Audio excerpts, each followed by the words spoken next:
टोळ्यांच्या येण्याने या एकाच भारतभूमीत दोन भिन्न वंशाचे लोक नांदू लागले, ते म्हणजे नागलोक व आर्यलोक. जेव्हा शेतीचा शोध लागला तेव्हा काही टोळ्या स्थिरावल्या व त्यांनी आपली वस्ती निर्माण केली. पण याही वेळेस काही टोळ्या भटकंती स्वरूपातच होत्या. स्थिरावलेल्या टोळ्यांकडे भटकंती करणाऱ्या टोळ्यांपेक्षा मुबलक पशु आणि अन्नधान्य असे, आणि याच लालसेपोटी भटकंती करणाऱ्या टोळ्या स्थिरावलेल्या टोळ्यांवर हल्ले करत. भटकंती करणाऱ्या टोळ्यांना स्थिरावलेल्या टोळ्यांवर हल्ले करायचे जणू व्यसनच लागले होते. वारंवार होणाऱ्या या हल्ल्यामुळे स्थिरावलेल्या टोळ्यांचे जगणे अवघड झाले होते. शेती सोडून 24 तास आपल्या वस्तीची सुरक्षा करणे स्थिरावलेल्या टोळ्यांना शक्य नव्हते. पण तरीही आपले अस्तित्व अबाधित ठेवण्यासाठी यावर काही उपाययोजना करणे त्यांना आवश्यक होते.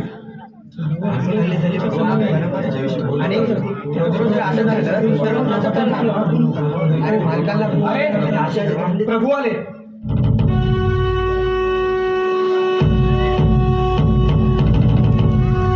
प्रणाम प्रभू. प्रणाम प्रभू.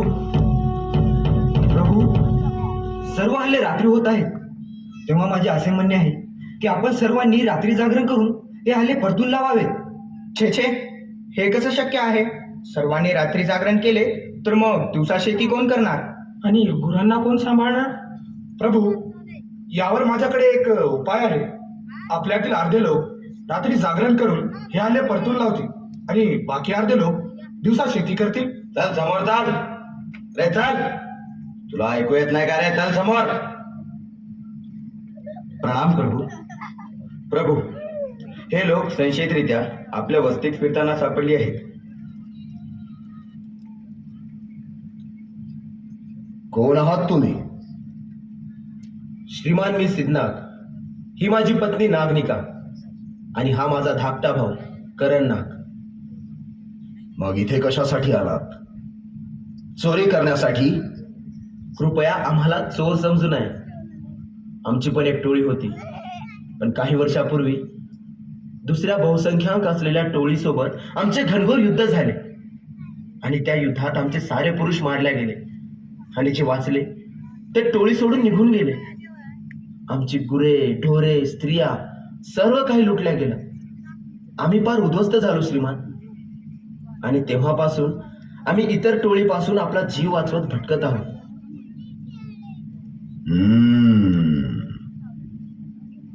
मग ही तरी स्त्री तुमच्या सोबत कशाला? हिला इथेच ठेवून जा आमच्याकडे.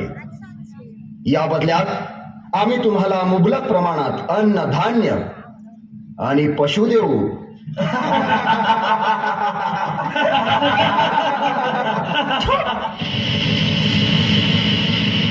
काय करा स्त्रीला? हा? करा ना!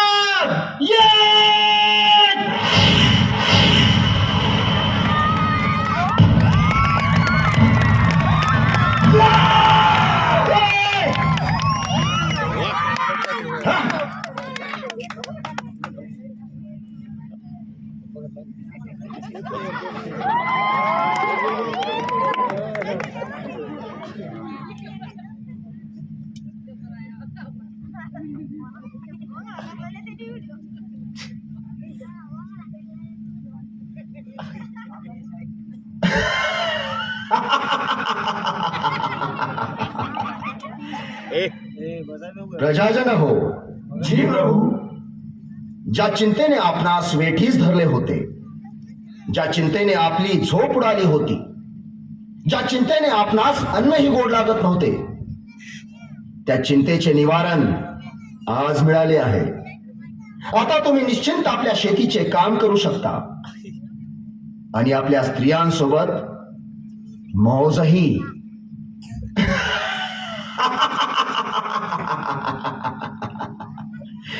वाह, आम्ही तुमचे शौर्य पाहून अचंबित झालो आहोत, तसेच प्रसन्नही.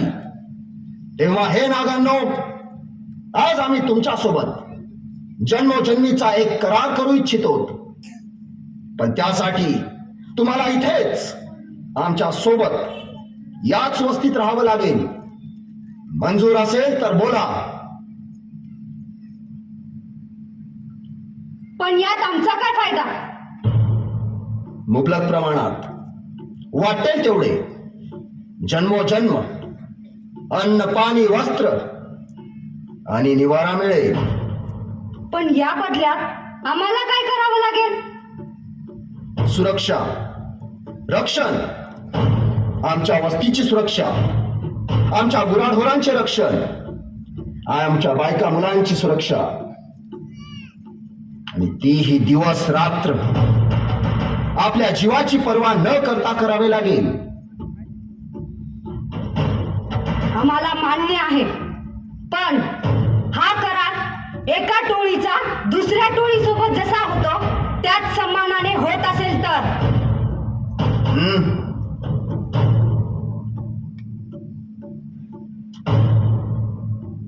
आम्ही तुमचे रक्षण करणार, आपल्या जीवाची पर्वा न करता. हे नागांचे वचन आहे. आणि नाग लोक आपल्या प्राण्यांची आहुती देतात, पण वचन पाळतात. म्हणून आमच्या पण काही अटी आहेत. त्या जर तुम्हाला मान्य असतील तरच हा करार होईल. सांगा, तुमच्या ज्याही काही अटी असतील त्या सांगा. आम्हास पेलण्याजोग्या असतील तर निश्चितच आम्ही पूर्ण करू. आमची पहिली अट, आमची संस्कृती, संस्कार, परंपरा तुमच्यापेक्षा भिन्न असल्यामुळे आम्हाला तुमच्या वस्तीच्या बाहेर राहण्याची व्यवस्था करावी, जेणेकरून आम्हास आमची परंपरा आणि तुम्हास तुमची परंपरा जोपासण्यास कसलाही अडथळा निर्माण होणार नाही. मंजूर. आमची दुसरी अट, या बदल्यात आम्हाला मिळणारे अन्न, पाणी, वस्त्र आणि निवारा या गरजेच्या वस्तू मुबलक प्रमाणात आणि मागण्या अगोदर देण्यात याव्यात. कारण मागल्यानंतर देण्यात येणाऱ्या वस्तू या हक्क नसून भीक असतात, असे आम्ही नाग लोक मानतो. मंजूर. हा? चला, तुम्हाला सर्व आमची वस्ती दाखवतो.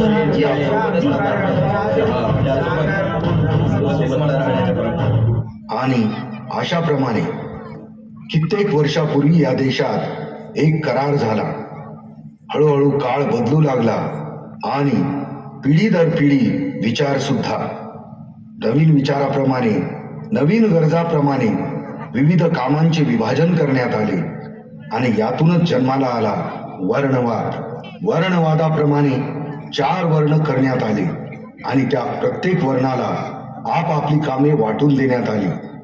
ब्राह्मण वर्णाने ज्ञानार्जनाचे काम करावे, क्षत्रिय वर्णाने संरक्षणाचे, वैश्य वर्णाने व्यापाराचे आणि शूद्र वर्णाच्या लोकांनी वरील 3 वर्णांची चाकरी करावी असा आदेश काढण्यात आला. काही काळाने अनुकरणाच्या माध्यमातून वर्णवादाचे रूपांतर जातीत झाले आणि जातींचे रूपांतर स्पृश्य अस्पृश्यात झाले. पुढे या जाती प्रथेतून जन्माला आली बलुतेदारी पद्धत. प्रत्येक गावात 12 बलुतेदार असत आणि या 12 बलुतेदारापैकी एक महत्वाचा बलुतेदार होता महार. आणि या महाराने बदलला या देशाचा इतिहास.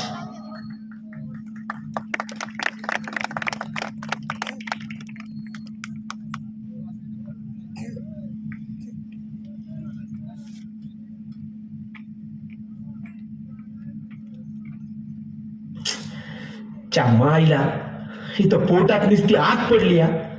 आणि ही नागा काय यायचं नावच घेणं गेली. इथं माणूस भुकीनं मरून चालले, आता त्याला यायचं काय नाही.